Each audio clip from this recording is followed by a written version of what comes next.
God. I don't believe this. He's got one day. He's got it. Carl's really grumpy and all stressed because he didn't have the record. We didn't want to play so I won't say it. We didn't want to play a certain record he had lined up because it's rubbish. I know, but you do this every week. Because most of them are rubbish. So that's why we choose up. No, but 30 seconds to go on the track and you're saying don't want to play that. And you're going, oh, it's stressing me out. You're meant to be at our beck and call. We've made you. We got you out the gutter, and now you're getting greatest mind in the world and all that. That doesn't mean you can mess me about. If you were a doctor and you saved me life, right? There comes a point. In a way, we have, Karl. Yeah. Where were you going? Go on, what were you saying? No, what was he going to say? He was going to say something wise then. No, I was going to say, right, if you were a doctor and you'd saved me life, there's only so much that I could give back to you, right? Okay. What would be unreasonable? What would be unreasonable? Well, you know. Forget doctor. Don't forget because no, the doctor's that's its job, right? Supposing I was just walking along and I saved your life, I gave you a kidney, or I resuscitated you, or I dived into icy water. What could I hope from you then before you start going? Hold on. What would you be willing to do for me until you sort of got lost your rag a little bit because I was asking too much? So didn't I know you before you've sorted a lung out for me? No, I just gave you a lung, for example. Well, I'd be a bit I'd be thinking, why has he done that? Suspicious! But what I love, though, Rick, is the idea of you jumping in icy water to save someone, giving them a lung. I can guarantee, if someone was lying on the floor screaming they needed your help, you'd affect a foreign accent and go, I know, understand, and run off. Do you know what I did once, right? We went out a few weeks ago, right? And some woman had her handbag nicked, and she was all distressed. He said, chase the fella, Karl. You stood there. Let's be honest. Imagine Ricky chasing a criminal. Look at his little legs. He'd never get anywhere. I mean, he started to run, and then he passed Starbucks or something and nicked it for a short. How did this turn on me? Oh, I'm a bad man because I don't give lungs away. No, because no one would want my kidneys or my lungs for a start. Did you chase the criminal then? I did for a bit. He walked. No, you didn't. Did you? No, I did a little bit. We sort of spread out. We missed him. Where was it, and what was the situation? It was. Did you see a bag get snatched? It was. No, she was sort of crying, and she was running.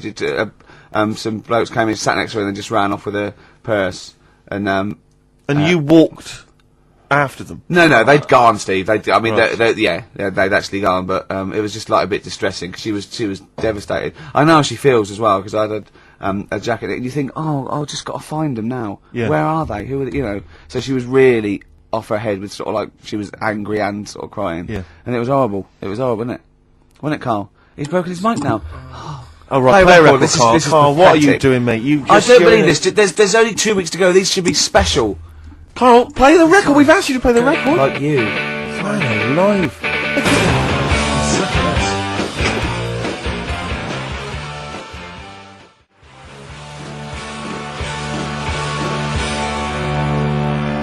Hive's main offender on XFM 104.9. I forgot to say who I was. Go on, who are you? Ricky Gervais, who are you? Steve Merchant. And who's that little fellow over there, little round fella? Tiny little Karl Pilkington. The funny little thing from the Smash adverts. Say, then they smash them with their metal knives. Oh. You do? Yeah, you're right. He does, doesn't he? Yeah. I was asking if I'd seen a rounder head than him, and that's the only one someone come up with. That's the only thing they got with. Oh look, you're actually a little bit stressed today, aren't you? Because you had a drink last night, didn't you? I had a couple of drinks. Yeah. I was down at Steve's night. He was doing a bit of DJing. Yeah. Went down the store. And that's why you're all grumpy. What? Did you hear what he just said? What? I was DJing last night, obviously that XFM evening. Yeah. Hour and a half. My friend and I split the time on the decks. Yeah. What was the word you just used? He went down a storm. We went down a storm. Right, 3 girls, I was walking to the toilets during my set. 3 girls went, you are a genius. Right? What's his name? Dane Bowers, Zane Lowe. Because you played records in a certain order. Yes. Sorry, Rick, if you can't deal with that. Sorry if you're a little bit jealous, because this time you can't share the award. Alright? Dear. But it was my credit this time. You can tell he hasn't been a DJ. Because it's not just about... It's not just about that. The songs you play, it's the way you play them. The way you play them, whether it's 33 or 45, very important. Yeah, leave your hand on them as they're trying to go round. But so 3 girls there, charmed by me, they loved it. Yeah. Zane Lowe, XFM DJ and MTV presenter, probably one of the coolest blokes alive. He came up, gave us massive respect. He said, I'm loving your set. He actually used those words, right? There were people coming up, they couldn't believe their luck. It was roaring. We'd stick on a track, people would cheer as it came on, right?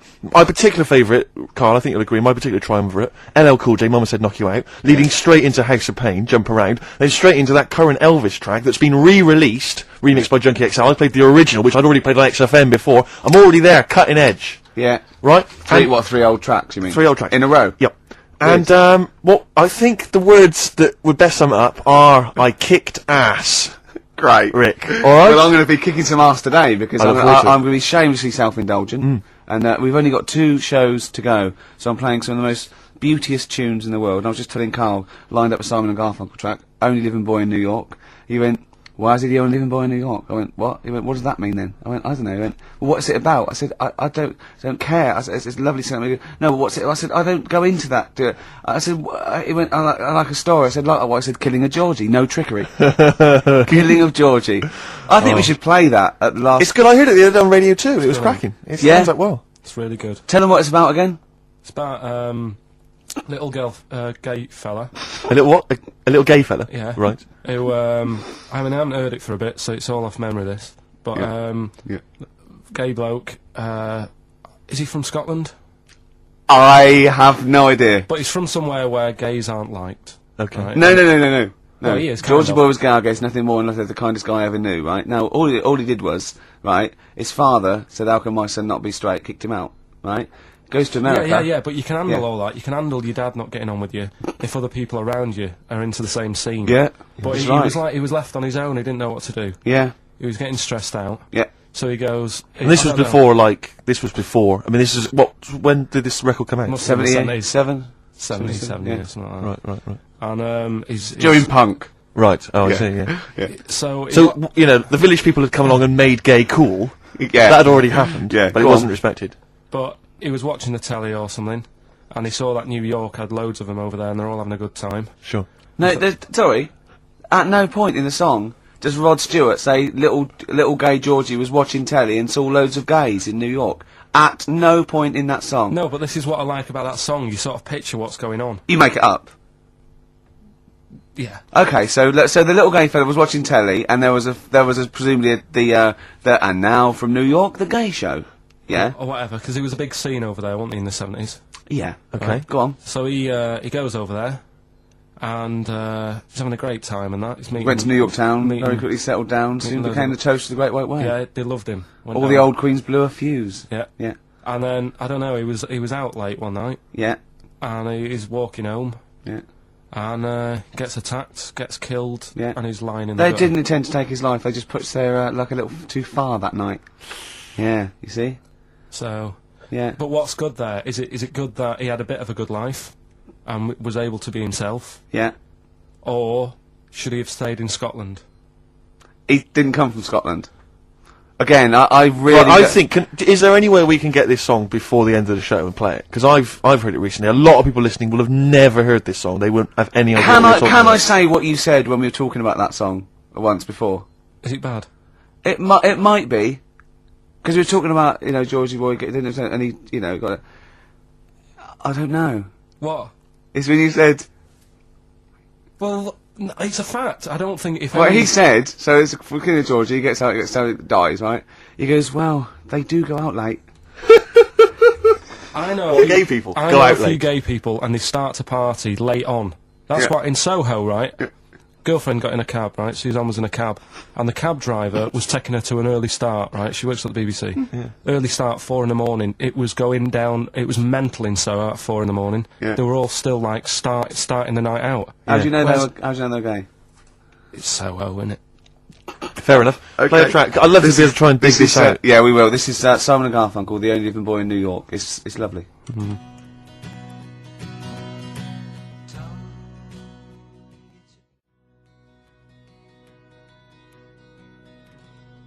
Only Living Boy in New York. Do you like that? It's got a nice feel to it. Simon and Garfunkel. Yeah. Lovely.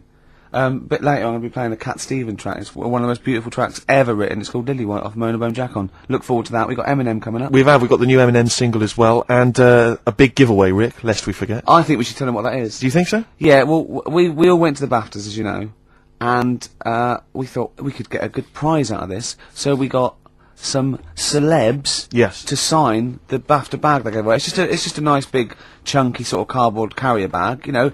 It's not the value that counts. This is what values it. Read out the sort of names. These are the kind of celebrity names that have signed that bag. Obviously us three, plus Graham Norton.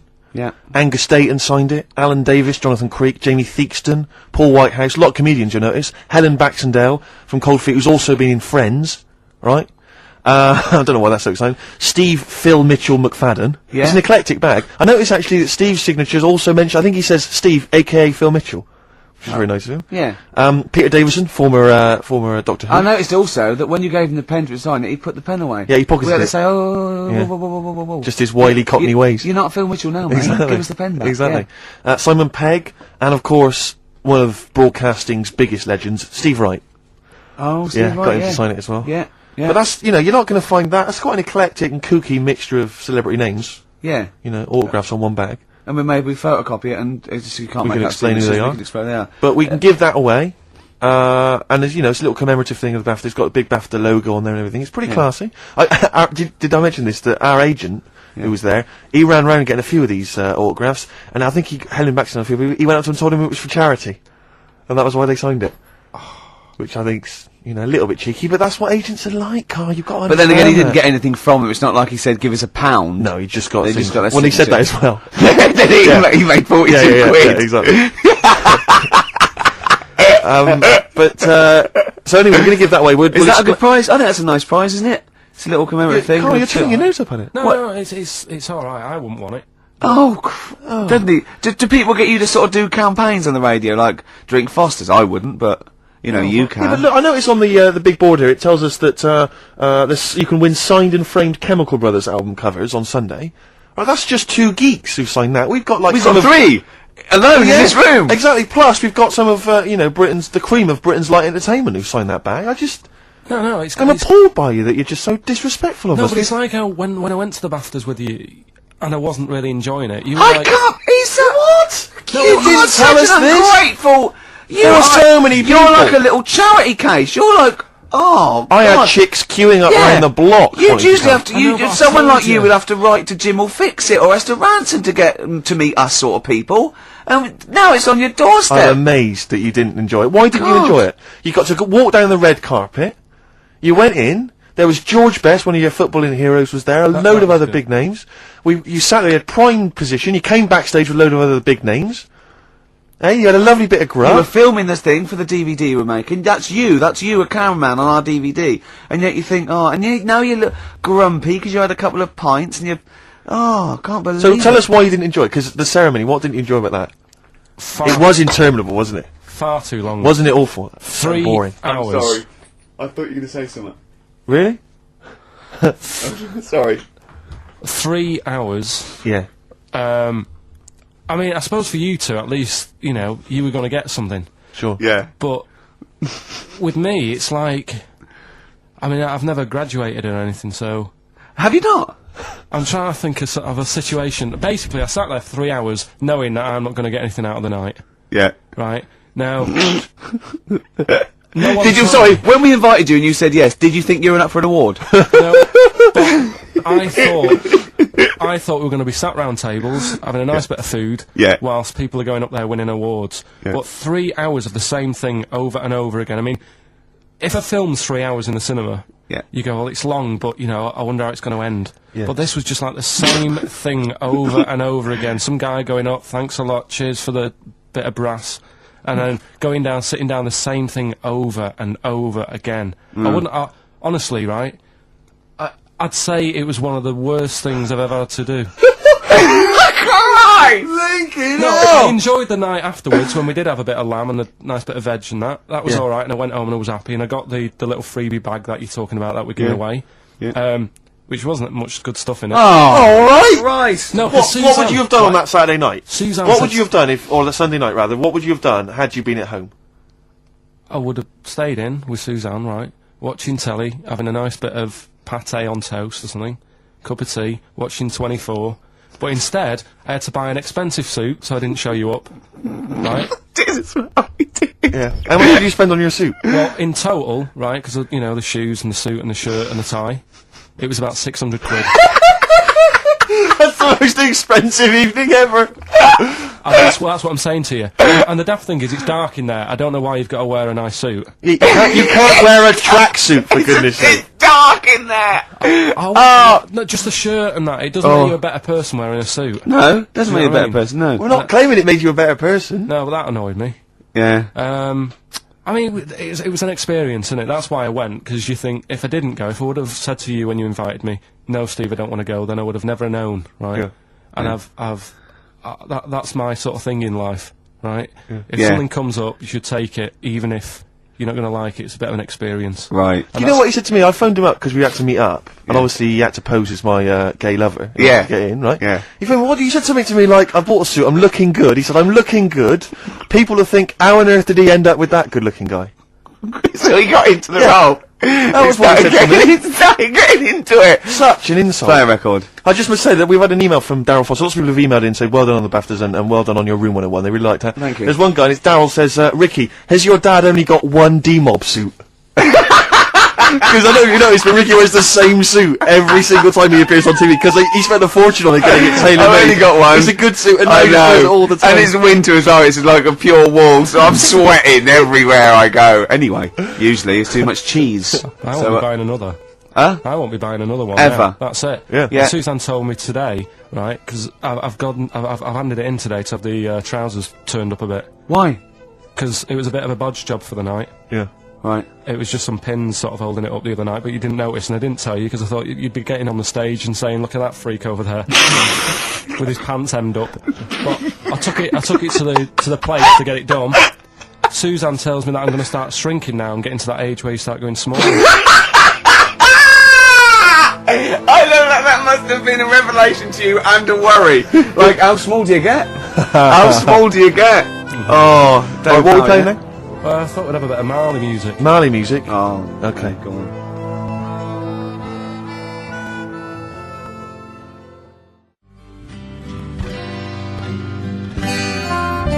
Badly Drawn Boys, something to talk about. Well, it's a good job we've got something to talk about because we're DJs on XFM 104.9. I'm Ricky Gervais with Stephen Merchant. Of course, there, Karl Pilkington. How you doing? Of course, you must have been excited at the BAFTAs because we did bump into Dr. Fox. Oh yeah. Pleased with that. Yeah. What was the challenge again? I think the challenge was you had to shout Foxy. Yeah, the challenge was, it's sort of like Jackass, but wimpy Jackass. Karl was our cameraman for the night because we were doing the making of sort of series 2 where we've filmed ourselves sort of writing it and doing bits and pieces and going to awards and that. And it's on me, and my challenge, which I think, was it me that set my own challenge? You did. I had to shout Foxy and get him over. Yeah. And I bottled out about 5 times. I just thought he was talking to someone. Yeah. I just thought, and then I did it, and where's the victory in that? Yeah. I shouted Foxy, and he came over and went, alright. I think, where's the victory? I remember Jackass, they dive off buildings and things. I was a little bit taken aback though, because even though he was joking and mucking around, he was swearing. You don't expect that from Foxy. Oh, behave. He was off Oh, duty. no, he and was. I mean, he's more than one, but he didn't expect it to because he seemed like a lovely bloke there, but he has got an enormous head. I mean, I'm not gonna. I'm not disrespecting him. I think he's a lovely guy, but his head is huge. But it's in proportion with his big body as well. He's a chunky wombat of a man. True enough. And so am I. It was a problem getting him on screen. Sure, because of the huge head. Yeah. I was struggling. No, I know. Well, I know the Popeye people had worries about that. I had to get special lenses. Yeah. I love the fact that us 3 freaks can take the piss out of anyone. Stop there though, Rick, because I was on TV briefly. There was a thing about The Office on Top 10 TV Bastards on Channel 4, and I appeared on there briefly talking about the show. And there's this girl who's a girlfriend of a friend of mine, and she's like, I saw you on TV last night. I went, yeah. She went, I'll tell you this, you're better looking on TV than you are in real life, and that's good for you. And I was like, oh, I don't know if that was a compliment, because it's like... Definitely not. Well, I'm not on TV, so it's not beneficial in any way. Yeah. But that's like... I'm too right, you have to step out of the TV. But that's like saying, I normally find you pretty repulsive. Yeah. My opinion changed slightly last night because you were on the box. Yeah. And I didn't know, it sounded like it was a compliment. through the aid of a different... through the aid of lighting and appearing like for 12 seconds on screen in small doses. Oh, God. You thought I wasn't as bad looking as I am in real life. A lot life. of people have phoned in and wondered if you are Morph grown up, because they've seen a picture of you on the website. Do you mean me or Karl? Karl. Right. Yeah. What do you mean? No, because people have seen you next to a picture of Morph, and it's if you draw honestly, Karl, if you lay you down and draw around you, it's exactly the same shape as Morph. Yeah. Or the Pillsbury Doughboy. Or, yeah, gingerbread man.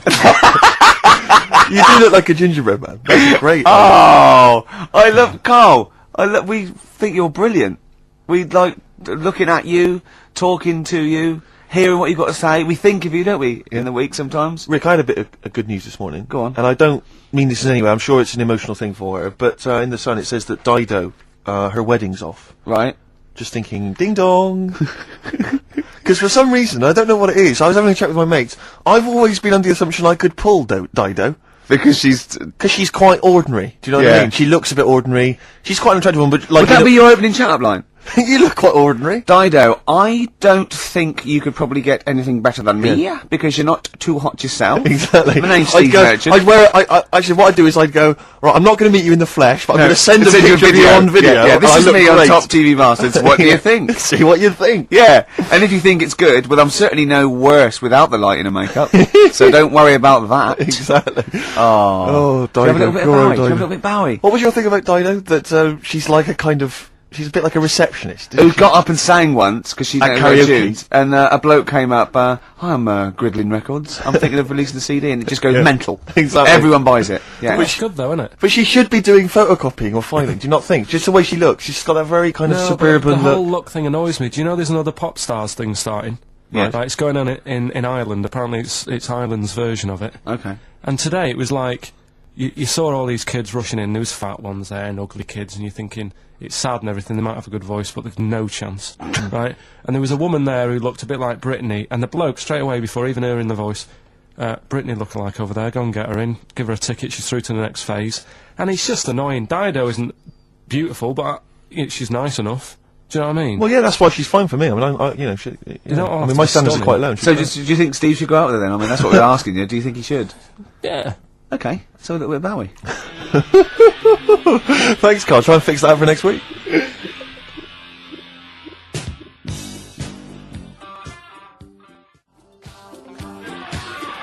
Fashion, David Bowie. We were doing a bit of voguing, sort of cross with body popping there, weren't we, Karl?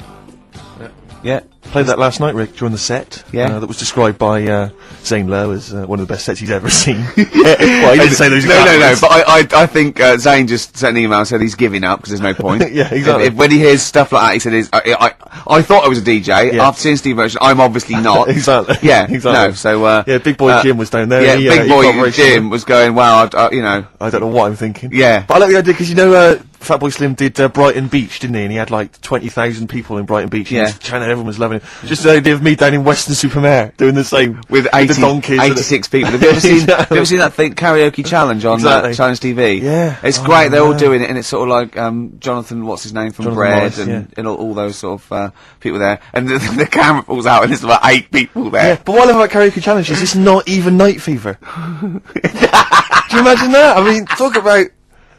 Wow. Oh dear. We tried to get on that once, didn't we? On Karaoke Challenge? Yeah, we were doing that comedy lab. I was going to do it in character, yeah, wasn't I? Yeah, do it, yeah, it's David Bowie. So we'd have a little bit of footage, but... Yeah, that'd be great. Yeah, they wouldn't even let you on. That was terrible. That was how minor a celebrity you were at the time. I remember once, right, this is how sad we were. We tried for about an hour to get on the Chris Moyle show. They were doing a competition. He was doing this competition.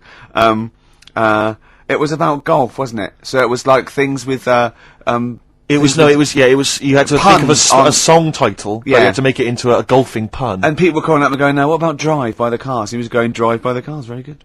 And it was like, things like, you know what I mean? Things like something T and that. And I wanted to phone up and go, "Hello, Chris Miles. Yeah, you know, what about, Spandau Ballet Golfy?" Just me. And I was just like, we tried. I was about 30 quid just to get on and do something stupid. How pathetic. And they wouldn't even let us on. What were the others? It's a good game, that. What? Oh, God. Phone in if you've got any amusing puns on songs and golf. Yeah, please. What did you say? What was it? A Spandau Ballet Golfy. Yeah, do you like that one? It's a good little game. Yeah, you're thinking of what you're doing, Karl. You're thinking on the radio. That's what you're doing. It's a first. You're actually broadcasting thinking. Can we just be quiet and just listen to Karl think? Yeah. Oh. Anything? Got anything there? Any golfing puns? You know, some people say, Karl, it's impossible to catch yourself not thinking. Now, I reckon if there's one man in the world... Hole in my shoe. That fella in the young ones. Hole. and there's one on a golf course. He's got a little. Has he got a little cold as well? Because you're. Yeah, well, I was telling Steve before I went on the tube last Saturday night. Yeah. It kills me. There's every time I go on the tube, I just get full of a cold and everything. I'm full of flu, and it's down to going on the tube. Is it? Someone told me that every time you go on the tube, it's the equivalent of smoking 2 cigarettes. Really? Because of the sort of gunk and pollution down there. And have you heard the other one? And I always smoke 2 cigarettes on the tube. Yeah. These are my nerves. Yeah. Well, what's the name one about the Oh, here you go. all like the hairballs that are in the tubes because of like people stood on the platform, trains go whizzing past at high speeds. Yeah. Right. Takes a bit of your hair off. Don't say anything. What? You mean don't question the science of that? Well, No, he means because of my it doesn't head. affect him. Oh, I see. Yeah. Right, and apparently they all get caught up in the tunnels, and they have to like clean it out now and again because there's big hairballs on the lines. It's On the lines? on the train lines. Right.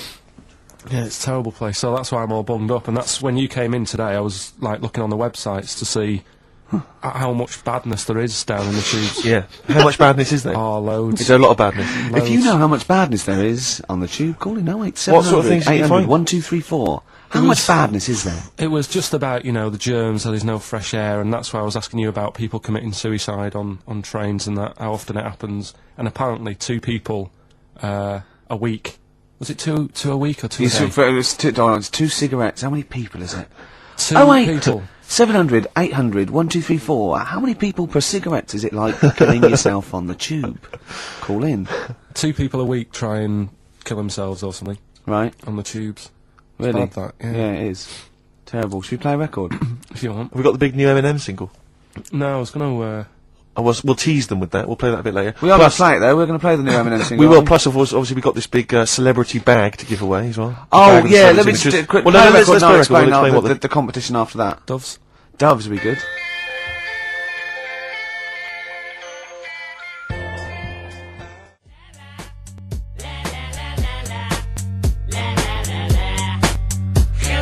Eminem, Without Me, on XFM 104.9. I'm Ricky Gervais, with me Steve Merchant. Hello there. Little Karl Pilkington. Into the last hour, 3 hours of broadcasting to go, Karl, for us. 3. Yeah? What are you Three going to be amigos, doing while 3 we're away? Musketeers. Because you'll obviously still be working here. You have a day job, don't you? What is it you do exactly? I make stuff. You make stuff. What, like furniture? Promos and stuff. Oh, right. Sort of bit of in-talk there, but basically like little trails for the station. Yeah. Yeah, That's what I do all week. yeah. So you'll be back to doing that when we're off? You don't talk to anyone, do you, in the week? You just hide in your little sound booth thing, and you really don't talk to anyone, do you? Much? Not really. No. No, I mean, you might call up. Yeah, But no, I keep myself to myself. yeah, Then you don't get bogged down in the office politics and stuff. yeah. Is there a lot Okay. of office politics here? I don't know. I don't get involved in it. Oh, yeah. Proved your point. So when we're away and we're like out of action, who other than Suzanne, who will you talk to of the day? How will you get a sort of feedback from the world? How will you get sort of like input and... I always, if ever I've got like a question on anything, the internet's sat there and I can just go online and find out. The what I need to internet know. is good, It's brilliant. but it's not all verified. What do you mean?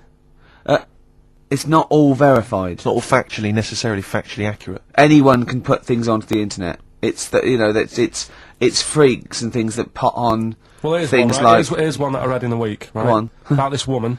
yeah. She was a bit of a punk, and to get her hair done like she wanted it, Super glue. right? No, she got lard. Apparently, it's a popular thing. You might know. Put lard on your head, Yeah. and you put it in the oven. Now, apparently, the heat that you get from the oven is different from the sort of heat you get from an airdryer, right? And she had to do that to get the style that she wanted. But anyway, she comes into money or whatever, treats herself to a microwave, right? It's not true. Karl. Opens the door, jams the things, like the little catch, so the microwave works. She jams it with a screwdriver or a knife or something. Yeah. Puts the microwave on, sticks her head in, boils her brain. Don't be ridiculous. Right? Well, why is that ridiculous? Boils her brain. She boiled her brain. She boiled her brain. And this is what's good about the internet. I went straight from that, and there was a subject about brains. And do you know that Russell Crowe, when he dies, is giving his brain to charity or something, some sort of some people who can do stuff with it. She gave hers to Pot Noodle. Vesta. Yeah. Oh, That's boil the sort in of the stuff. skull. Yeah. That's not true. No. It's not true, Karl. It's the same as the woman who put her poodle in the microwave, isn't it? And all that. Just urban myths. They're urban myths. But again, where does it start? Someone made it up Yeah. for a laugh. They're just too convenient urban myths. Everyone you can tell an urban myth's not true because it's always this happened to a mate of mine, and when you say what happened then, they go, don't know, that was it. Was it?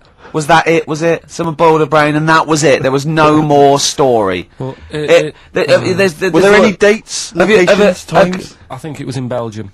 There's that one that a bloke, right, was going to get a phone call at 4 o'clock to find out if his business was, okay, right? And if he didn't get the phone call, he knew he was broke, destitute. So dead on 4 o'clock, the phone didn't ring, so he went up to the roof, his office, and he jumped off to commit suicide. And as he was passing his window, the phone was ringing. Oh no. Karl, it didn't happen. Didn't happen. Think it through. Think it through. Who told that story? Who told that story? As he hit the pavement at 120 miles an hour. He's the only person who could have known that series of incidents.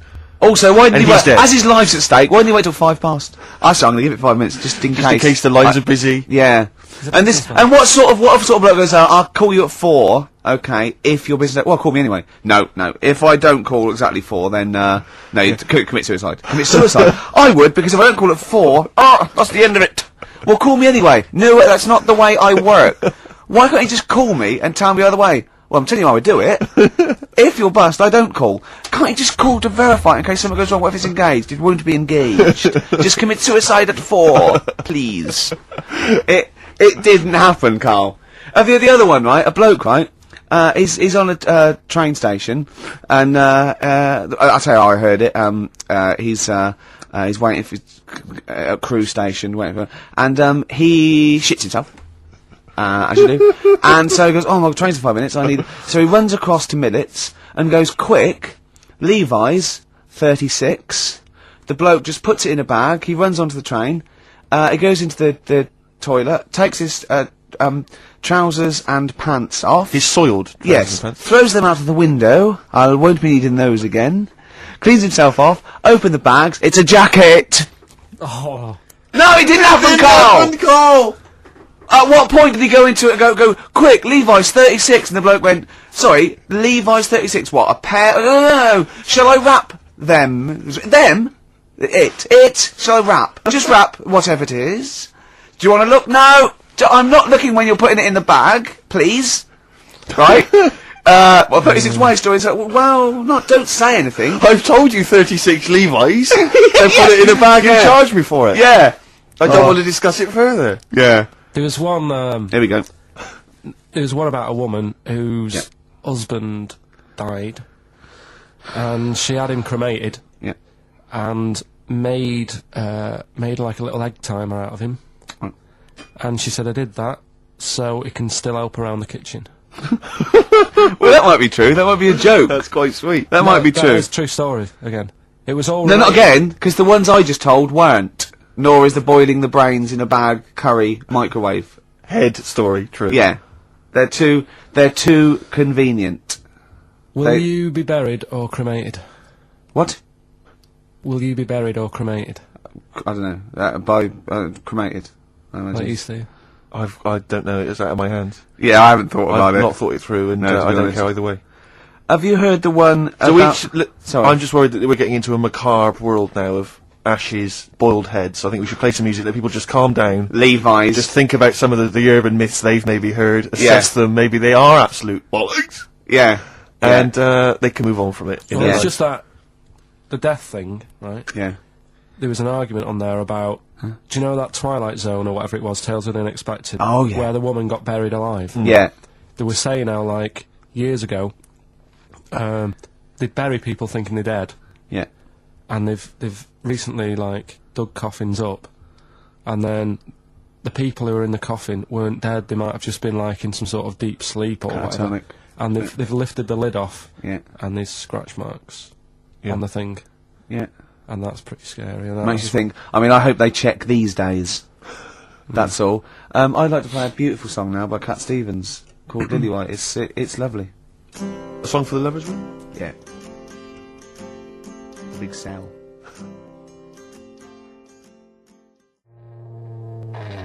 Please. Cooper Temple Claus there. Who Needs Enemies on XFM 104.9. Wow, it's competition time. If you want that celebrity endorsed bag from the BAFTAs, Jane had a good idea. Go on. She thinks we should revive sort of swap shop because a I love competition. Swap Shop. I think it's a great game. It's great. It was great, right? But a competition or just saying why you need it, right? This way, you know, it's how much you can give, and I think it should be right. What will endorse Karl's life? A theme of the season, I suppose. We're ending a season now of this show, aren't we?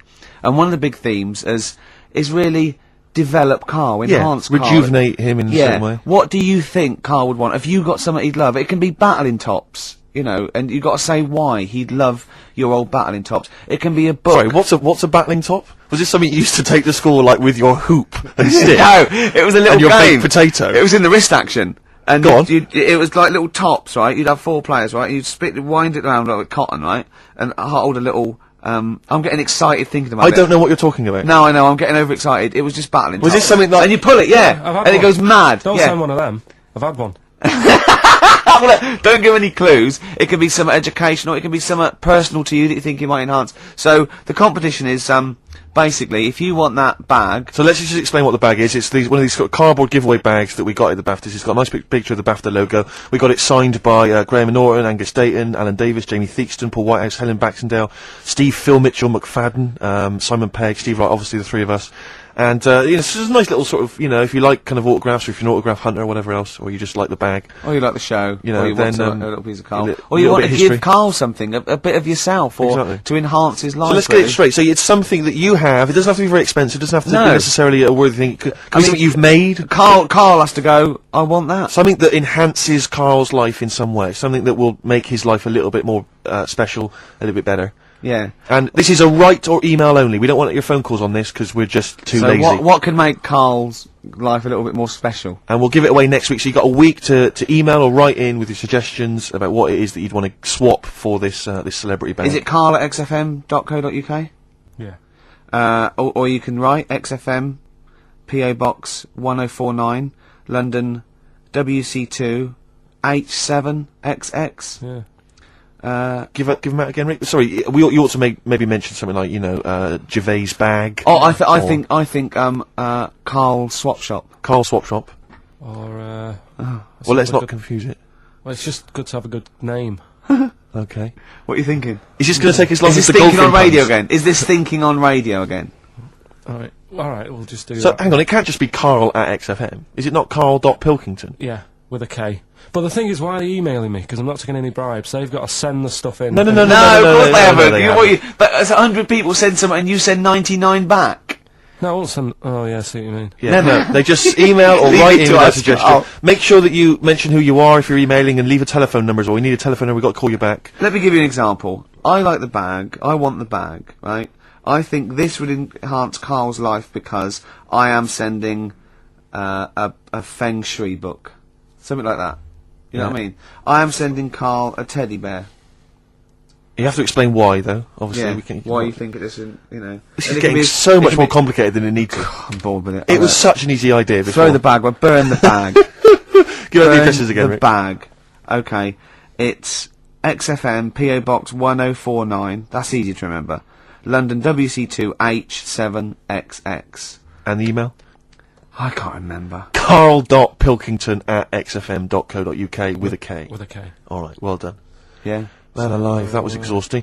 Any clues, Karl? What would you like? What would you like? I really don't know. I honest to God, I can't help anyone out here. No. You just see something you like when you see it. Well, there might be something out there that I don't know about, and yet it is. I'm sure there is. Do you know what I mean? I'm sure there's something out there you don't know There's about. things in this room you don't understand. No, but Okay, look, We played it before once, and I know you were charmed Yeah, by it. I love I'm a this. big fan of this. This is Absolutely from love Amy Mann's album Bachelor No. 2, and this is Red Vines playing.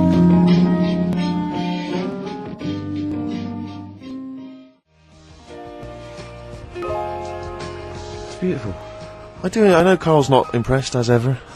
I don't know what your criteria for music appreciation is at all, Karl. It's just like you build them up as being something really good, and then I hear it, and it's like... Oh, But I don't know what it is that you're expecting to hear. What we meant to say? Really good. What we meant to say? Oh, this is a all- mediocre track. This is all right. Listen, Go on. when you played Simon and Garfunkel, Yeah. right, they've got their own unique sound. You know Yeah. it's them when they sing. Yeah. That could have been loads of women who I know.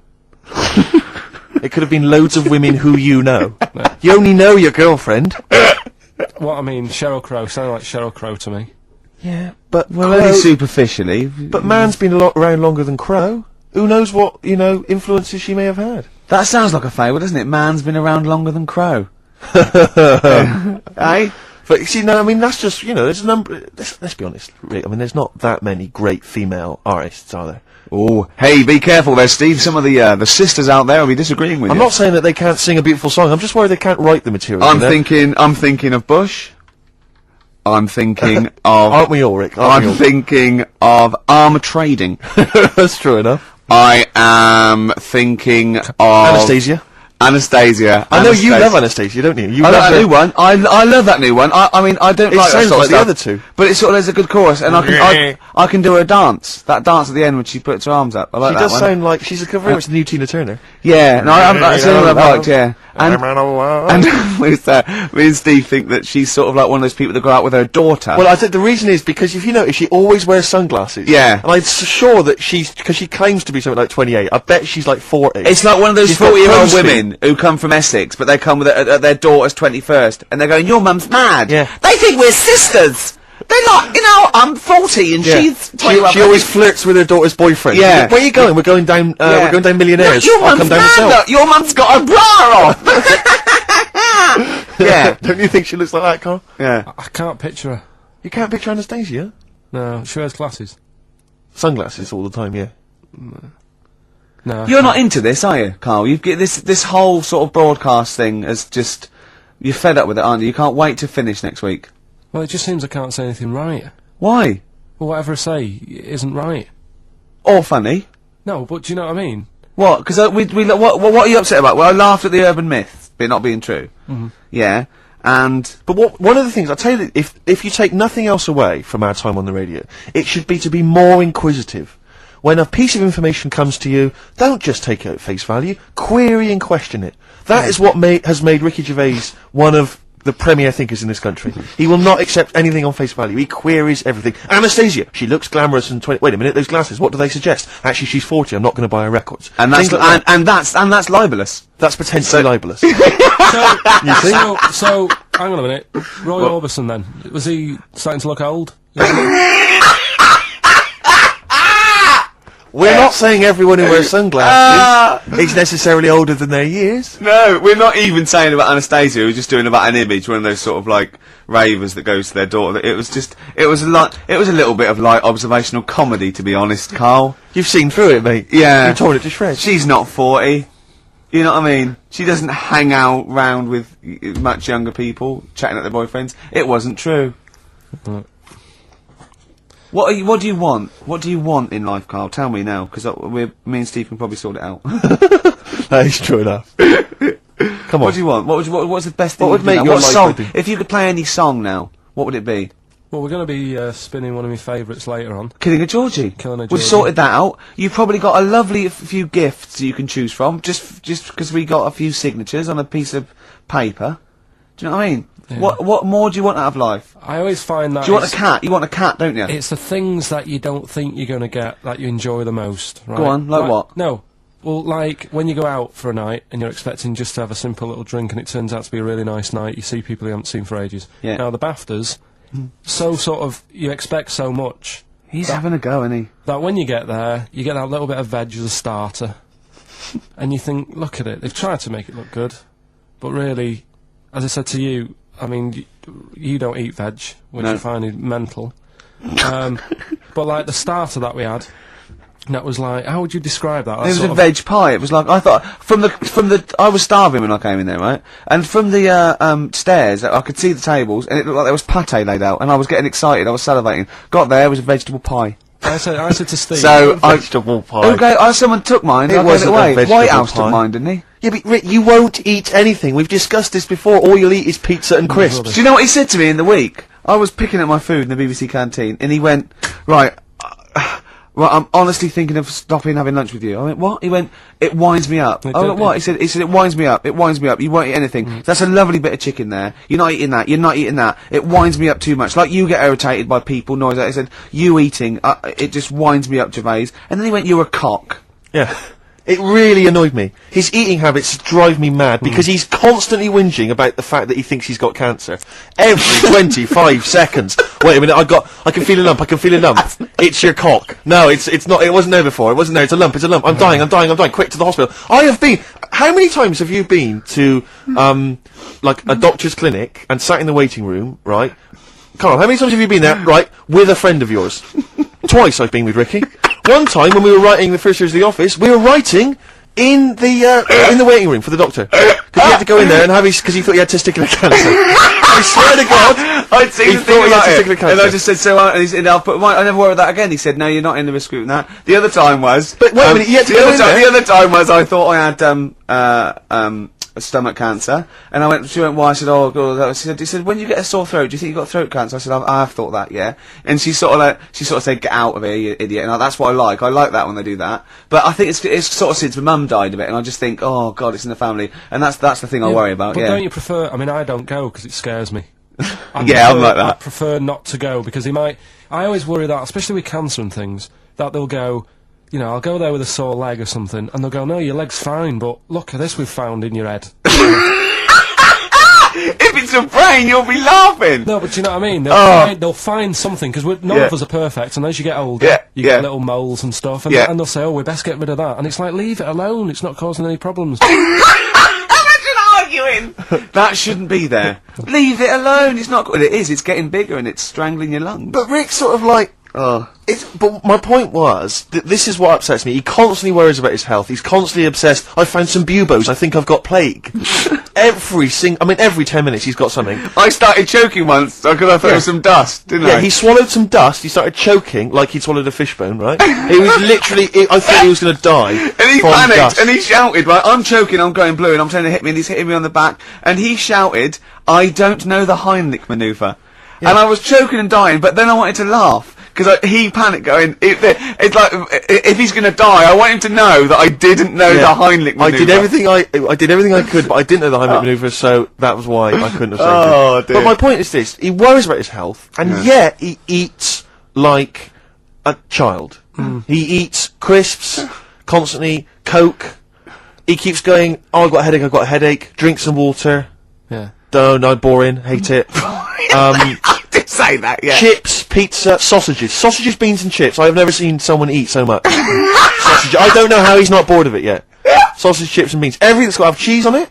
Parmesan cheese, please. On anything. Why don't they leave it in a restaurant as well? Seriously, why don't they leave the Parmesan cheese? It's like it's gold dust or something. The salt, as much salt as you want, but they come along, and I found myself sneaking. I've said to Jane, look out, is the waiter looking? And I've leant over and did some more Parmesan. I feel really guilty. Just leave it. It was on a trifle.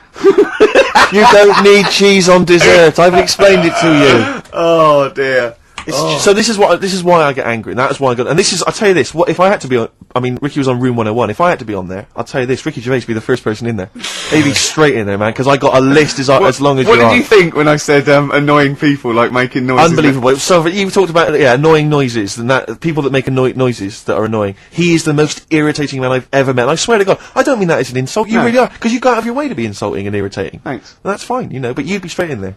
Yeah. In fact, we should do this next week for Karl. We should draw up a list of Karl's hates, what he'd put in Room 101. Oh, Think about that next week, That Karl. is genius. Next week, so we got the competition, we've got Karl. I'll tell you what, let's play a record and do White Van Karl. Yeah. And just let's slam dunk this mother. That's true enough. What are you going to play? Some Alpine Stars. Okay.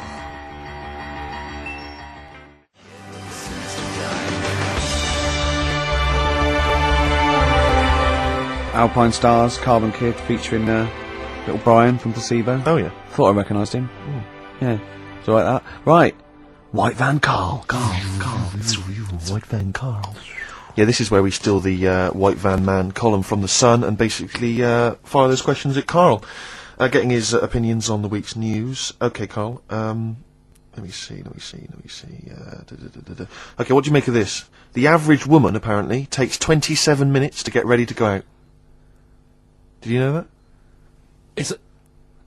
Are they saying that's a good thing, or... No, they're saying that the bare minimum... It takes... No, this is what they surely. said. No. But I remember reading, I'm sure they said that it takes them 27 minutes to get ready to go out, at the very least, I think. It's not that bad if it's for a night out. It's... That, I mean, 30 minutes is alright. If it's going to get to 20 Woodbines. But, yeah, or, you know, if the house is on fire, and it's like, quick, get ready and get out. I don't think it's in a fire, no. I think, yeah, go on. I think that's 27 minutes, amazing. I'd take about 27 minutes. I can take up to that. But do they include the getting up, having a bath? Doesn't give me any more details. No? 27 Well, minutes. that's difficult to go by. Difficult to go on that one, isn't it? How long does Suzanne take to go out of the house? Depends, like I say, if we're just nipping out shopping, The old flip-flops and trackies on? yeah. But if you're going out for the night, it takes a bit longer, doesn't it? Yeah. Yeah, you got wire in the trackies. yeah. Come on. Okay, no, really don't know what the ins and outs of this story are. Is Sven Goran Eriksson sticking with Nancy rather than Ulrika? Well, it's his wife and not his girlfriend. Yeah, I don't know if this story's true. No one seems to have offered any evidence for it. Anyway, Everyone remained silent. It's rubbish. And, okay, what do you make of this? David Beckham apparently was driving despite having an injured foot and just further threatening his World Cup chances. Now, obviously, you're a big football fan. Well, I'm not that big. I like the odd game. Sure. Would that hurt him? Would that hurt his foot? It can't be good. Is it in a plaster? It's not in a big cast, Sure, is it's it? better to drive than it is to walk on it. Good point. Fair enough, yeah. Go on. Can't argue with Can't that. get the bus, can he? Okay, and what do you make of this fascist leader who's having a lot of success in the French presidential elections? What's he doing? Have you not come across this story? No. Right, this is one of the big political So stories. he's got a far right that got nearly 20%. He's a far-right fascist leader and he's having considerable success in the French elections. I don't think we should be asking Karl questions like this. Not something you've got an opinion on? I'm getting scared. There's all sorts of bad stuff going on in the world that we don't know about. Yeah. But we know about this. Yeah, but you're better off not knowing because there's nothing I can do about it. You're absolutely right, Karl. Fair enough. I can't argue with that. Oh, God, man alive. fantastic. That is brilliant. Have we got it lined up? A bit of Rolling It's the Stones. one song I've been wanting to play since we've been on XFM, really. And Yeah. it took me a while to track it down, obviously, in the XFM library. But here it is, Give Me Shelter from the Rolling Stones. It's an amazing track.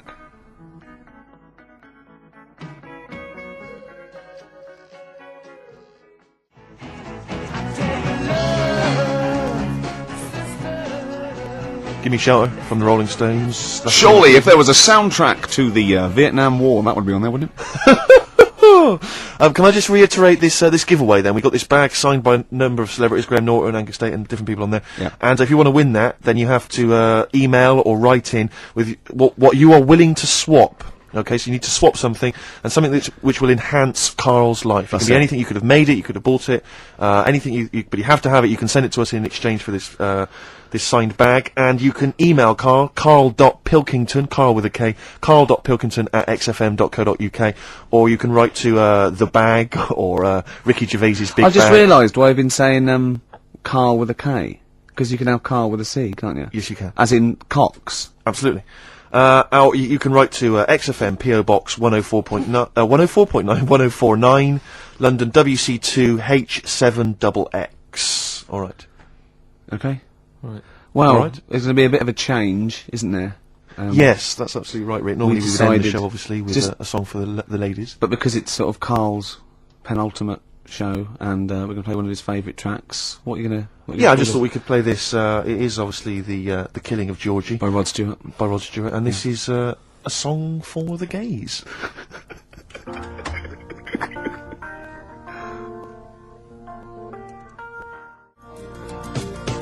See, his father took it as a sort of personal slight, but you can't help it, it's not you his know. fault. And as he said, you know, it's just gay. It doesn't make him a nasty person. Not at all. Are you enjoying this, Karl? Yeah, but I'm not gay. No evidence of him being Scottish. No, but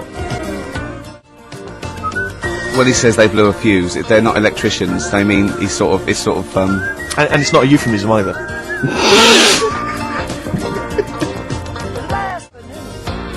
Oh, I'm worried. I'm a bit edgy. He's out late. I know. And he's taking a shortcut, which is mental. Not in New York City. Yeah. He doesn't know the area. He's from Scotland. I bet it was them that were screaming. Yeah. I'm suddenly worried. This isn't a true story, is it? Who knows? If it is, we don't know that. Just what let's say that we're not. Oh, well, that would be terrible. Yeah. George's life ended there. See, how come you think this might be a true story? I just got suddenly worried then. No, but how can this be a true story, but the bloke jumping out of a window and hearing his phone ringing? No, because Rod Stewart, I just suddenly thought, what if he's written a song about this and this bloke did actually exist and was killed? Then I started panicking. Yeah. I don't think it is it? I'm almost certain it's not. Okay. Is that it then? Is that it? Then we got to pack up and go home. Hmm. Yeah? Well, I think we've enjoyed ourselves. Oh, I've loved it. I've loved every minute of it. Karl.pilkinson@xfm.co.uk for your suggestions as to what you're willing to swap for the signed bag. See you next week. Bye.